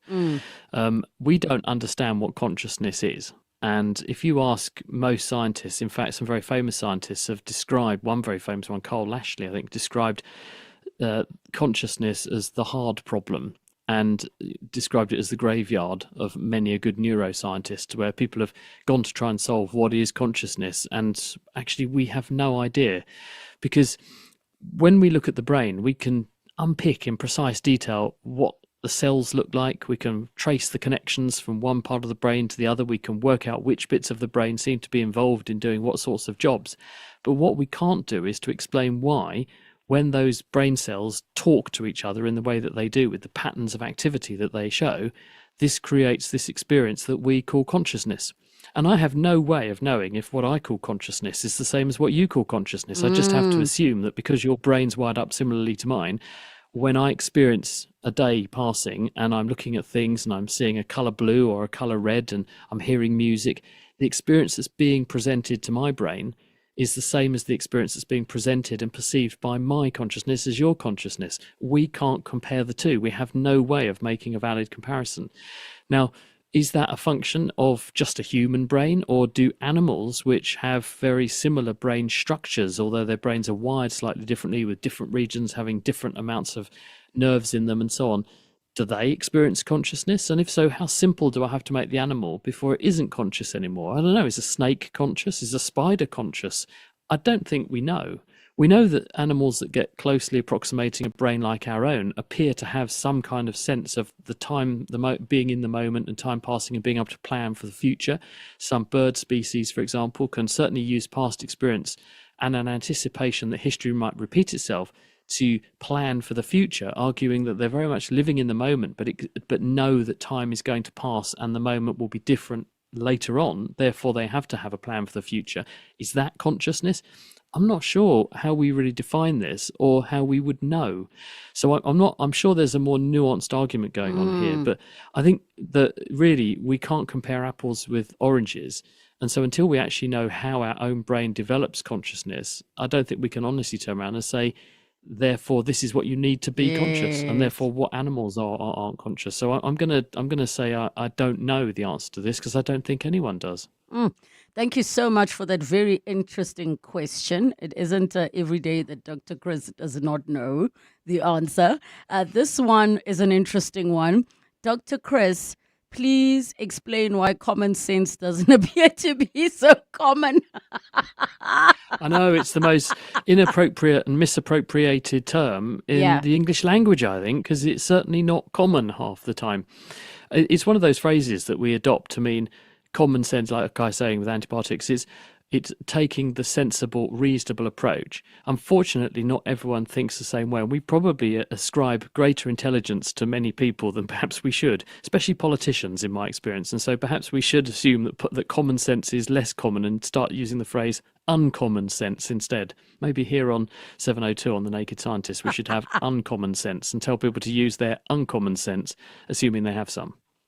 Isn't it similar to, I mean, I don't know why this came to my brain, might not be connected at all, but in court, when they need to prove certain things, they would ask, like, what would a reasonable person do? And that's where maybe, like, common sense is, if you see someone, you know, doing something, call for help or whatever, and in court they'll say, what would a reasonable person have done? Yeah, I mean, there's the phrase beyond reasonable doubt, or you'll often see in legal agreements, reasonable expenses, for example, or on a reasonable basis. And the point being that if you can demonstrate that this is common practice, it's saying if a person taken at random would probably do the same thing, that would be regarded as reasonable. Whereas if a person behaved in a way that was beyond the scope of what the average would probably reflect, that's not reasonable. And if you began to make unreasonable requirements, and I think that that's sort of same with common sense. The problem is it's got blurred, hasn't it?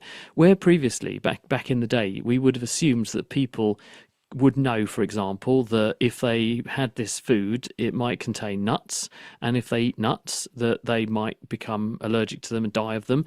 Now we have to tell people that a packet of peanuts may contain nuts, and if they have an allergy, that might be bad for them. It's almost like people with common sense have been assumed to not exist anymore. And you'll see a step, and it'll say step. Trip hazard. Where do we draw the line? Yeah. At what point do we start to say to people, we can assume you do have some understanding of the world around you, or do we have to take it to the absolute extreme and just de-risk everything and then accept that we're going to get sued for absolutely anything we don't tell people about? Eventually you won't be able to leave the house because the line of guidances and advisories will be so long, you'll be there reading it all day before you're allowed to go out your front door. I think it's about the lawsuits. People know, they just sometimes are silly. It's about the lawsuits because people know, like, why would you grab a bag of nuts and it needs to say this bag? Anyway. Yeah, but it's daft, isn't it? The point is we all know it's daft. We managed to get through millions of years of human evolution and are still here in record numbers, billions of us on Earth, but we now need to tell people mundane things like this step might trip you up. Look where you're going. Well, presumably, if you can read the sign, you probably can also work out where your legs are. But it's to stop people making daft legal complaints. That's right. And isn't that sad? Very, very sad and silly. But yeah, KG asks a question. This is the last one. What are the benefits of steam room treatment? And for how long can you stay in the room? Can you do it daily and mix it with cold treatment? Example, a cold shower or a bath? Well, I don't think that anyone's done a clinical trial where they've said, let's put someone in a steam room and actually subject this to proper scrutiny. But what we do know is that when people go for a bit of a pamper and a sauna and that kind of thing, it does make them feel good. It makes them relax. And stress is one of the biggest killers. It puts your blood pressure up. It's linked, therefore, to stroke. It tends to make people sleep poorly. Poor sleep's linked to poor diet and diabetes and all that kind of thing. So I would argue that assuming that something is going to cause an improvement in health is the wrong way to approach it. Assuming that something's going to make you feel better, and if it makes you feel better, it's almost certainly doing you good, then do it. And if it stops making you feel better, do it less. But don't assume that there's a prescribed amount you have to do it, because then you lose some control and then you feel more stressed and then it doesn't benefit you anymore. Thank you so much, Dr. Chris Smith, especially for the ones we don't yet have answers for. But now I'm so intrigued. I have to go do some reading on if brain activity or consciousness requires brain activity or not, but also what different people say it is. So you and I have homework as to the simple question from a scientific perspective, what is consciousness? Looking forward to seeing you. See you next time. Relebogile is on X at Relebogile M. Thank you so much for joining us on 702 Afternoons. If you would like to send through your topic suggestions, we've got our Belief Matters feature, our masterclass, our series as well. 702 Afternoons at 702.co.za. That is 702 Afternoons at 702.co.za. Also, make sure that you catch up on our conversations using the Prime Media Plus app that you can download in your App Store or Google Play Store, or I'm not sure what else is being used on Android. And you can also head over to the website primemediaplus.com and share the conversations. John Perlman is coming up on 702 Drive, and he'll also be having some interesting conversations, but more importantly, keeping you up with what is happening in the country and in the world. The news are busy as usual, and that's what EWN is here for. It's 3 o'clock. This is EWN. South Africa ready to host international delegates for the G20 summit, and ANC puts checks and balances in place for local government councillors.